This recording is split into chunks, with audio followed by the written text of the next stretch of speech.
It is completely possible to get a great vocal recording at home, even with just budget gear. So in this video, I want to share with you 3 tips to get an excellent vocal recording at home with the gear that you likely already have. And if you don't have gear, I'll give you some recommendations on that as well. Let's get into it.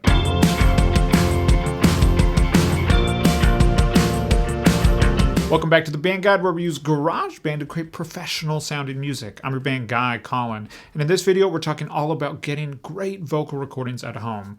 Now, if you don't already have a basic setup for recording vocals at home, a microphone and an interface and a mic stand and a cable and all that stuff, I'll link to a Band Guide gear guide, my personal recommendations for affordable gear that you can grab from the link in the description below. So if you do grab it from those links, it will support me in this channel. I do appreciate that, but no worries if you can find it at a better price somewhere else. I want you to get the best price possible. But let's go and jump into 3 tips for getting a great vocal recording at home. Starting with location. The location of your microphone in your room matters. You can't just willy-nilly set up your mic anywhere and get the optimal recording. That's an important thing to know. Now, a lot of people will set up their mic on their desk or really close to their desk. And that's not necessarily a bad thing if you're a really quiet singer. If you're not a loud singer, if you kind of sing at a very soft volume, it's not necessarily going to be problematic because your voice isn't going to slam off the desk and hit the microphone if you're just singing really quietly.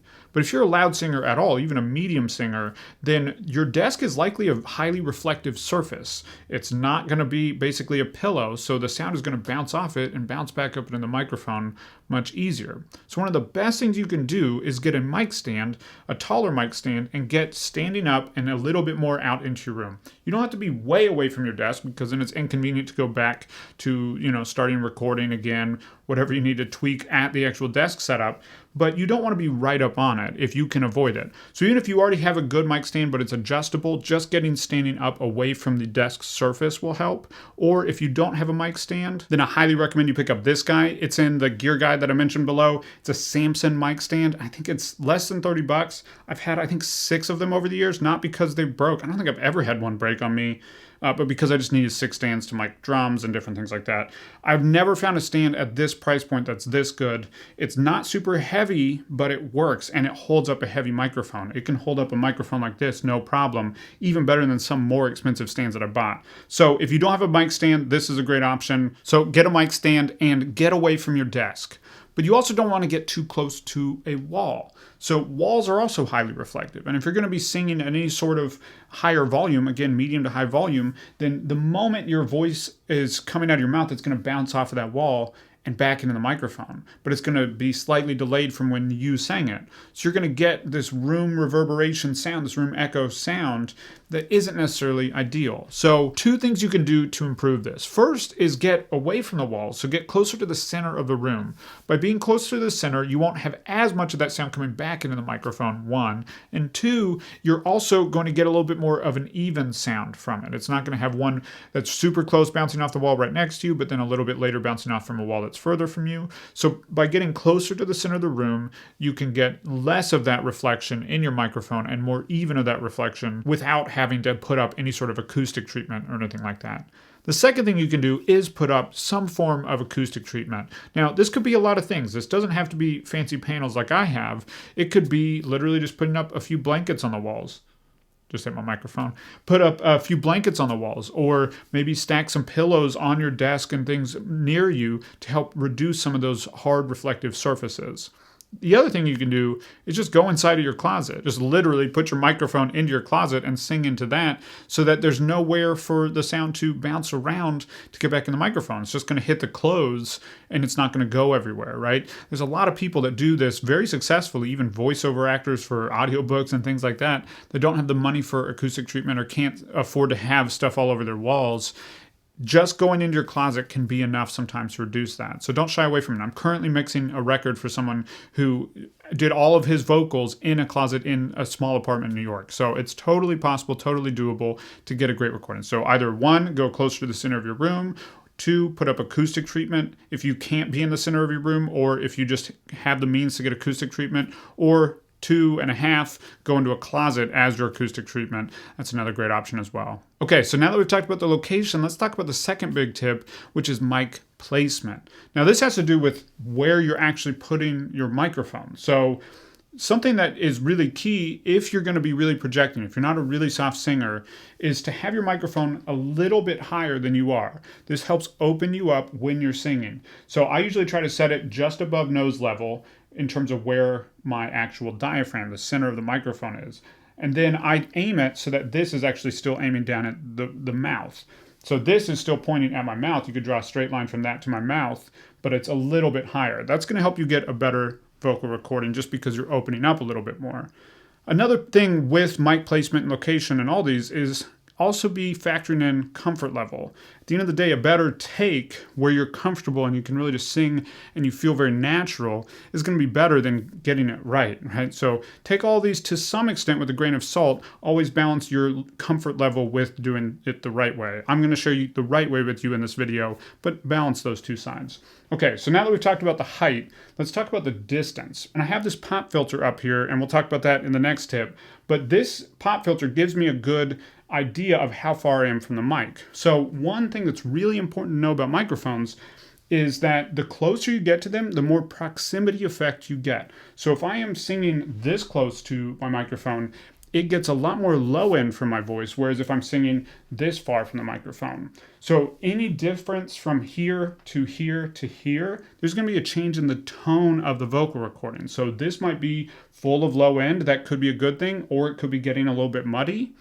When you get back here, this is going to not have as much low end, and it's going to be a pretty big drastic difference between this distance, but then the same equal distance from here to here is a lot less. So one ideal thing is to not sing super close up a lot of the time and just be a little bit more consistently around the same region, somewhere around here.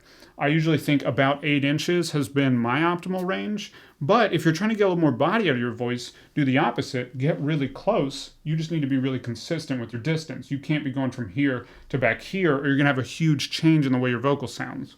So you're gonna get less of a change if you go from here to here, but you're going to get a big change if you go from here to here. So just keep that in mind. The distance from your microphone is really important. Trying to get a consistent distance is going to help you get a more consistent sounding vocal, which is important for professional vocal sound. All right, and the third tip that I want to share with you is about controlling airflow into the microphone. So if you've ever heard, if you say a p or a t sound, actually I can do it with this microphone. If I say p into my microphone that I have up here for the video recording, you're going to hear an overwhelming force of air. That's called a plosive. And so your B's and your T's sometimes, and your P's, your P's, those are going to have this big burst of air. It's a lot more energy coming towards the microphone. Now, with your microphone, if you hit it with that much air, you're inherently going to get this overload, and it's going to be that big rumble like you just heard just a second ago. I'll do it again. Right? That doesn't sound good. So you want to try to limit that. Pro vocals don't have big plosives in them. It's like the first sign of an amateur recording. Now there's 2 things you can do to address it. The first is a pop filter. So this is just simply a filter that allows air to pass through it, but it catches the big pops. It just kind of restricts them a little bit. So it doesn't change the sound of the vocals, but it will help catch those big pops of air. Now, again, in that gear guide, I have that listed. There is a pop filter you can get on there. The specific one doesn't matter as much. I have a metal one, which is great because I can wash it if I'm working with different singers. But if you're just always singing your own vocals at home, then just a cheaper fabric one is totally fine. So the big thing here is just getting it where it's in front of the microphone. And then I use it kind of as a helpful guide for me to make sure that you're keeping an equal distance. So you want to generally have it a couple inches away, but you can have it a little bit closer, but you don't want to have it right up against it, or it's not going to be able to do quite as much. It needs to be able to catch the air and disperse it before it hits the microphone. That's how it's going to prevent those big pops of air from your P's and your other plosives. So that's the first tip. The second tip is actually angling your microphone. So right now it's pretty dead on, straight at my mouth. If I turn it just a little bit, this is about 30 degrees, then the actual microphone will still hear my vocal pretty straight on, not drastically differently. It's not going to get a whole lot of difference over my shoulder or anything, but it's going to get a little less direct airflow. So the reason that you get these plosives is because you have a flat surface and you're hitting it with a big pop of air. But if you turn it just a little bit, that's going to lessen, and that air is going to be then dissipated over the angled surface. So by just turning it just a hair, that's helpful. Another is to actually angle it slightly down. So you could play around with this, play around with turning it a little bit this way, play around with turning it down just a little bit, and find where you're getting the least plosive. So between a pop filter and just angling your microphone, you can usually address it. Okay, so those are my big 3 tips for getting more professional vocals at home. Getting the right location, getting the right mic placement, and controlling the airflow into the microphone. If you can do those 3 things, then you're going to get a great vocal recording at home. And now it's time to mix it, and I want to give you something to help with that. I've put together a complete pro vocal checklist that walks through the 6 steps that I use every time I'm mixing my vocals to make them sound more professional. There's a link in the description below where you can pick it up completely free, so be sure to grab that. If this video is helpful, be sure to like, comment, and subscribe, and I'll see you next week with another video.